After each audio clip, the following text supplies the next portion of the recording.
বাবা এবার আমরা 25শে ডিসেম্বরে কোথায় ঘুরতে যাচ্ছি? আমার অফিসের এই প্রতি বছরের মতন 10 দিনের ছুটি দিয়েছে, তো আমরা কোথায় বেরোবো? এবার আমরা কি উত্তরাখণ্ডে যেতে পারি? আমি একটা মোটামুটি ভাবছিলাম যদি কানপুর থেকে বেরিয়ে ঋষিকেশ হয়ে তারপর কানাতাল, ধনৌল্টি, ফেরার পথে মুসৌরি, ল্যান্ডোর হয়ে দেরাদুন হয়ে ফেরত আসা। ঠিক আছে, কিন্তু আমাদের মাসুরিটা অনেকবারই হয়েছে। মুসৌরি ঋষিকেশ তো হয়ে গেছে। মাসুরি তো দেখ, নর্মালি গরমকালে এই শীতকালে লোকে মোস্টলি গরমের দিকে যায়, মানে ধর সে রাজস্থান হোক, গুজরাট হোক কিংবা কেরল হোক। তো আমরা যেহেতু পাহাড় ভালোবাসি, তো এবার না হয় হিমাচলের দিকে যাওয়া যাক। হিমাচলে কোথায়? হিমাচলে মোটামুটি দেখ, সিমলা হলো সবচেয়ে ফেভারিট ডেস্টিনেশন। ওখানে গিয়ে না হয় ডিসাইড করবো সিমলার আগে যাবো কি না। হ্যাঁ, সিমলাটা মোটামুটি। হ্যাঁ, তাহলে একটা কাজ করা যেতে পারে, সিমলাকে সেন্টার করে হ্যাঁ 4-5টা জায়গা আরো আশেপাশে জায়গাগুলো কিছু এক্সপ্লোর করতে পারে। ঠিক আছে, তুই এবার টিকিট গুলো দেখে নে, আমি হোটেল দেখছি। ঠিক আছে। হ্যাঁ, এবার 4-5টা দিন সিমলাতেই কাটাই এবার।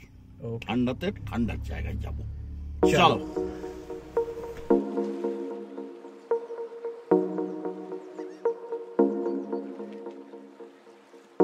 দীঘা, পুরী আর দার্জিলিং এর পরেই বোধহয় বাঙালিদের প্রিয় ডেস্টিনেশন সিমলা। শুরু হলো ইউটিউবে সিমলা আর তার আশেপাশে ভিডিও দেখার। যাওয়া আসার ট্রেনের টিকিটও কাটা হয়ে গেল।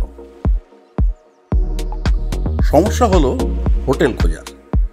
ম্যালের কাছাকাছি সাধারণ মানের হোটেলের এই সময় আকাশ ছোঁয়া দাম। বেশ কিছু হোটেলের রিভিউ আবার মারাত্মক। বুকিং থাকা সত্ত্বেও শেষ মুহূর্তে ক্যান্সেল করে দিচ্ছে। যাই হোক, অনেক চেষ্টার পরে একটা হোটেল পাওয়া গেল। হোটেল মালিকের সাথে কথা হলো। 4 দিন সিমলা থাকার খরচ 14,000 টাকা।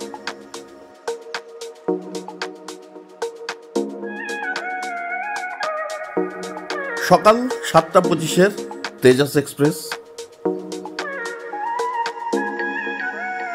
কানপুর থেকে আমরা দিল্লি পৌঁছলাম 12:25 নাগাদ। দিল্লিতে হোটেল আগে থেকে বুক করা ছিল। সন্ধ্যেবেলা জমজমাট কনট প্লেস ঘুরে এলাম। বড়দিনের আগের প্রস্তুতি দেখলাম।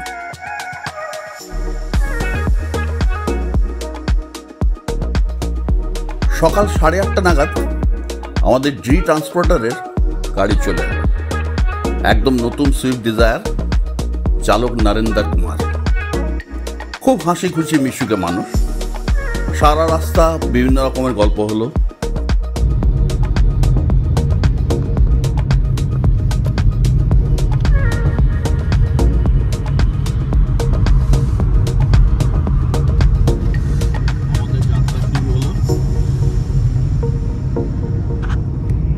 আমরা এখন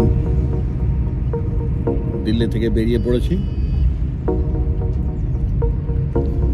সকাল সকাল, রাস্তাঘাট ফাঁকা। মোটামুটি আশা আছে 7-8 ঘন্টার মধ্যে পৌঁছে যাব। যদিও মধ্যেখানে দাঁড়াবো কোথাও একটু নাস্তা পানির জন্যে। আমাদের সকালবেলা তৈরি হয়ে আমরা এখন বেরিয়ে পড়েছি।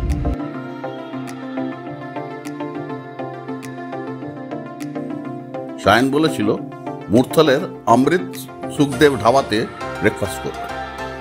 সেই মতো গাড়ি দাঁড়ালো।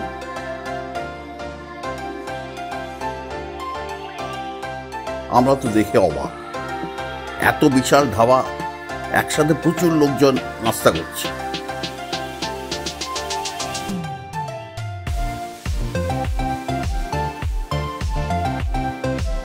একটা টেবিলও খালি নেই।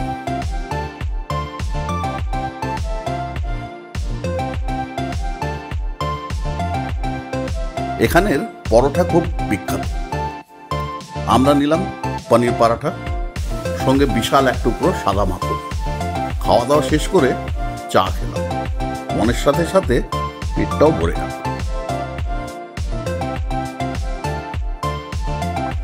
এখানে এখনো তেমন শীত লাগছে না। দিল্লি পেরিয়ে হরিয়ানাতে ঢুকে পড়েছি। নরেন্দ্রকে জিজ্ঞেস করে জানলাম সিমলা পৌঁছতে দিল্লি থেকে প্রায় 8 থেকে 9 ঘন্টা লেগে যায়। এভাবেই চলতে চলতে আমরা চণ্ডীগড় এসে পৌঁছলাম। রাস্তা এখানে বিশাল চওড়া, হু হু করে গাড়ি ছুটে চলেছে। নরেন্দ্র কিন্তু খুব সুন্দর গাড়ি চালাচ্ছে। রাস্তা ফাঁকা থাকলেও কখনোই 100-র ওপরে গাড়ি স্পিড তুলছে না। চণ্ডীগড় ছাড়িয়ে আমরা হিমাচলে ঢুকে পড়লাম। এবার পাহাড় চোখে পড়ল। বাঁকে রাস্তা, পাহাড় কখনো ডান পাশে কখনো বাম পাশে।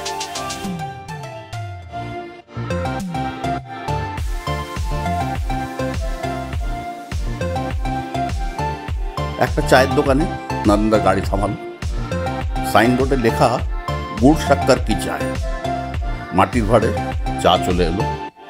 মাটির গন্ধ আর গুড়ের সাথে অপূর্ব লাগছে, তবে দামটা একটু বেশি, 50 টাকা প্রতি গ্লাস। সাথে একটা টোস্ট বিস্কিটও খেলাম।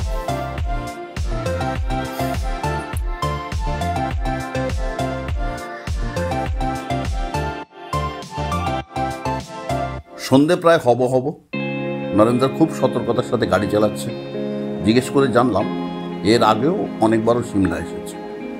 তারপর সিমলা থেকে কুলু, মানালি, আরও ওপরে লাদাখ, লে অব্দি গেছে। প্রায় 8টা নাগাদ সিমলা হোটেলে পৌঁছলাম। হোটেল মালিক খেড়াজি মাঝে মধ্যেই ফোন করে আমাদের লোকেশন জেনে নিচ্ছিলেন। এই খোঁজখবর করাটা ভালো না। আমাদের হোটেলের নাম সুখসাগর। এটা একটা চেন হোটেল, আরও অন্যান্য শহরেও এদের ব্রাঞ্চ আছে। আমাদের দিল সুপার ডিলাক্স, একটা ডবল বেড আর একটা সোফা বেড। ঘরে ঢুকেই বন ভালো হয়ে গেল। চমৎকার ইন্টেরিয়ার, আর দক্ষিণে ও পশ্চিমে দুটো বড় বড় গ্লাস উইন্ডো। কাঁচের ওপারে ঝলমলে সিমলা শহর। পাহাড়ের গায়ে জোনাকির মতো আলো জ্বলছে, যেন সারা শহর দীপাবলির আলোয় সেজে উঠেছে। এই হোটেলের বুকিংয়ের জন্য ফোন নাম্বার ডেসক্রিপশনে দেওয়া রইল, একবার দেখে নেবেন। খুব সুন্দর হোটেল। একটা দারুণ ব্যাপার জানলাম, এখানে 24 ঘন্টা গরম জলের বন্দোবস্ত রয়েছে। রাত বাড়ার সাথে সাথে শীত বাড়ছে। রিসেপশন থেকে ফোন করে জিজ্ঞেস করলো আমরা ডিনার করবো কিনা। হ্যাঁ বলাতে বলল ডাইনিং হলে চলে আসো। এখানে রুম সার্ভিসেরও বন্দোবস্ত ছিল। কিছুক্ষণের মধ্যেই চলে এলো গরম গরম ধোঁয়া ওঠা ডাল মাখানি আর ডিমের ঝোল। এরা জানালো এখানে ডিম ছাড়া অন্য কোনো ননভেজ পাওয়া যায় না, তবে অর্ডার দিলে বাইরে থেকে আনিয়ে দেবে। প্রথম দিন দিল্লি থেকে সিমলা আসতেই কেটে গেল। খেয়ে দিয়ে ঘুমিয়ে পড়লাম। সকালটা এখানে দেরি করে হয়, 7টার আগে আলো ফোটে না। মাথায় টুপি আর মোটা জ্যাকেট চাপিয়ে বেরিয়ে পড়লাম। কনকনে শীতের সাথে ঠান্ডা হাওয়া, আবার রোদ, চমৎকার লাগে। আমাদের হোটেলে ব্রেকফাস্ট না করে স্থানীয় একটা দোকানে নাস্তা সারলাম। এখানে আলু, পনির আর মিক্স সবজির পরোটা পাওয়া যায়।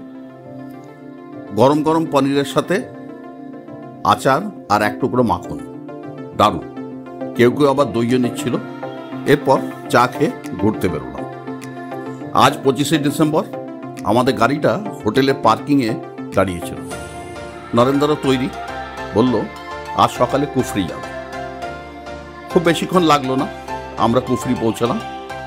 দেখি হাজার হাজার টুরিস্ট আর শয়ে শয়ে ঘোড়া আর তাদের বুকিং এজেন্ট পাহাড়ের উপরে ভিউ পয়েন্টে নিয়ে যাওয়ার জন্য।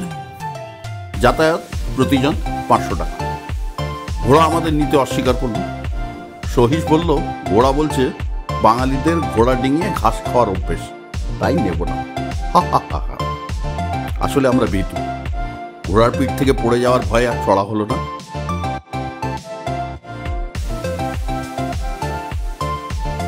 এদিক ওদিক ঘুরে একটা ড্রিঙ্কস কর্নারে গরম গরম স্যুপ খেলাম। ঠান্ডায় ভালোই লাগলো।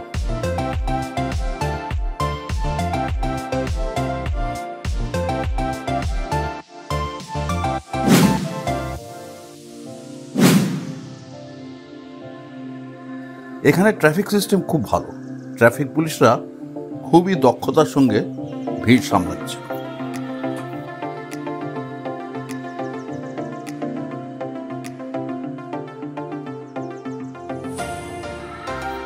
সন্ধ্যাবেলা সরকারি পার্কিংয়ে গাড়ি রেখে আমরা পৌঁছলাম মল রোডে। সিমলার বিখ্যাত মল রোড। ক্রিসমাস ইভ, সারা মল রোড সেজে উঠেছে, চারিদিকে আলোর বন্যা। উইন্টার কার্নিভাল চলছে, প্রচণ্ড শব্দে ডিজে বাজছে, ঠাসা ভিড়।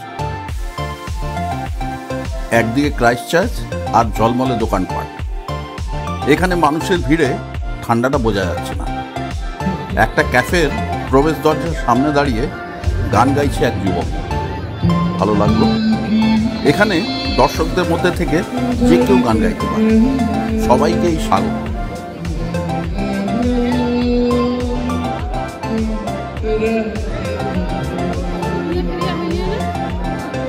কিছুক্ষণ এদিক ওদিক ঘোরার পরে আমরা গেলাম বিখ্যাত ত্রিশূল বেকারিতে। প্রাচীন এই বেকারিতে উপচে পড়া ভিড়। এদের কেক পেস্ট্রি মুহূর্তের মধ্যে খালি হয়ে যাচ্ছে। একটা পেস্ট্রি খেলাম, চমৎকার লাগলো। অনেকক্ষণ ঘোরার পরে হোটেলে ফিরে এলাম। বলে রাখি, এখানে সরকারি লিফট আছে। পার্কিংয়ের কাছেই লিফট, 20 টাকা দিয়ে 2 দফায় সরাসরি অনেকটা ওপরে মল রোডে পৌঁছে যাওয়া যায়।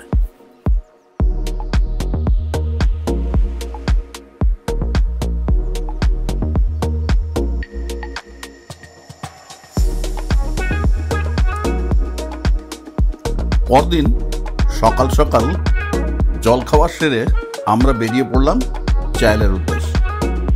আমাদের হোটেল থেকে 45 কিলোমিটার দূরত্বে। চাইলে প্রথমে গেলাম কালিকা টিব্বা দেখতে। প্রচুর ঘুরপথে আমরা অনেকটা ওপরে পৌঁছলাম কালিকা টিব্বায়।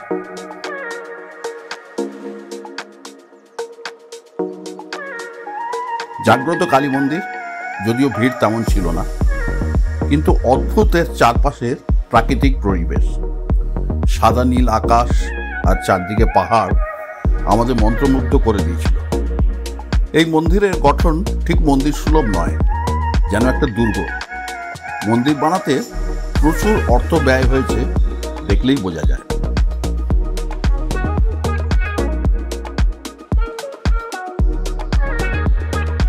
এরপর আমরা গেলাম চাইল রাজমহলে। 1891 সালে নির্মিত এই প্যালেস ছিল পাটিয়ালার মহারাজের গ্রীষ্ম নিবাস। সিমলা থেকে এর দূরত্ব প্রায় 49 কিলোমিটার।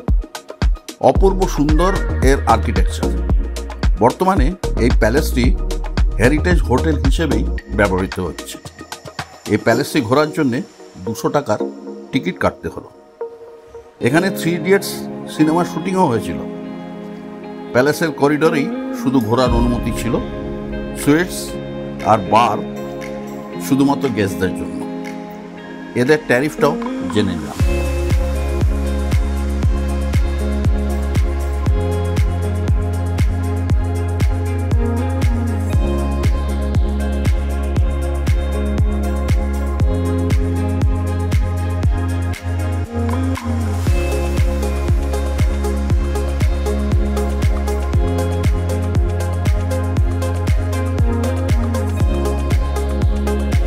ফিরতে ফিরতে বিকেল হয়ে গেছিল। ঠান্ডা হিমেল হাওয়া বইতে শুরু করেছে। আমরা হোটেলে ফিরে সেফ কম্বলের মধ্যে ঢুকে পড়লাম।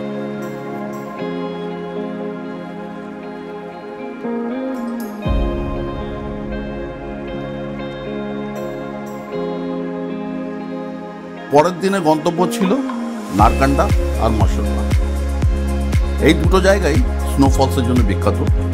নারকান্ডায় দূরে বরফ ঢাকা পাহাড় দেখলাম। সমুদ্রপৃষ্ঠ থেকে 2708 মিটার উচ্চে অবস্থিত নারকান্ডা। চারিদিকে দেওদার আর পাইনে ঘেরা এক মনোরম জায়গা।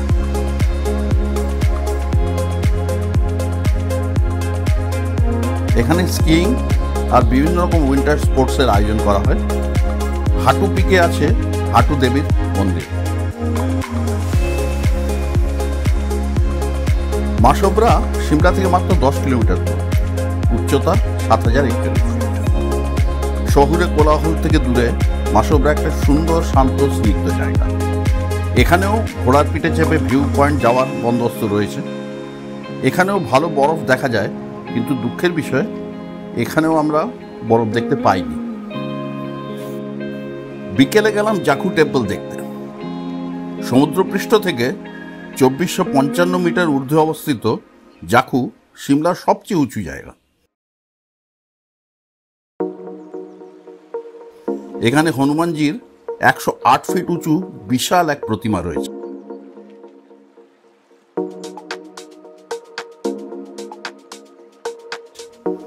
এখান থেকে পুরো সিমলা শহরের 360 ডিগ্রি ভিউ পাওয়া যায়। এবার ফেরার পালা। আমরা সকাল সকাল চললাম সিমলা কালীবাড়িতে। আমাদের হোটেলের কাছেই কালীবাড়ির প্রবেশ পথ, তবে অনেকটা খাড়া পথ, গাড়ি যায় না, হেঁটেই উঠতে হলো। আমরা সমতলের মানুষ, ক্রমাগত উঠতে উঠতে হাফ তুলে যাচ্ছিল। পথ আর শেষ হয় না। পথের শেষে আবার সিঁড়ি, প্রায় 60-70টা সিঁড়িতে উঠে আমরা সিমলা কালীবাড়িতে পৌঁছলাম। সুন্দর একটা মন ভালো করা পরিবেশ। সুতপা পুজো দিল।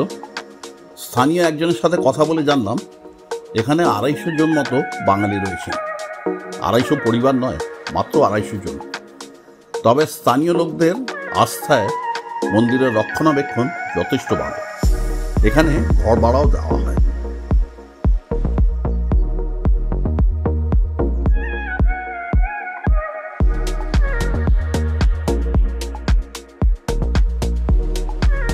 শুধু হেভি ব্রেকফাস্ট সেরে গাড়িতে উঠলাম। প্রায় 8 থেকে 9 ঘন্টা ড্রাইভ করে আমরা নিউ দিল্লি রেলওয়ে স্টেশনে পৌঁছলাম। সেখান থেকে ট্রেনে আমরা বাড়ি ফিরলাম। আপনাদের জানিয়ে রাখি, হোটেল সুখসাগর আর ডি ট্রান্সপোর্টারের লিঙ্ক আমরা ডেসক্রিপশন বক্সে দিয়ে দিচ্ছি, আপনাদের কাজে লাগতে পারে। যদি আমাদের এই ভ্রমণ বৃত্তান্ত আপনাদের ভালো লাগে তাহলে স্কাই অ্যান্ড বিয়ন্ড সীমানা ছাড়িয়ে চ্যানেলটিকে লাইক, শেয়ার ও সাবস্ক্রাইব করবেন। ধন্যবাদ।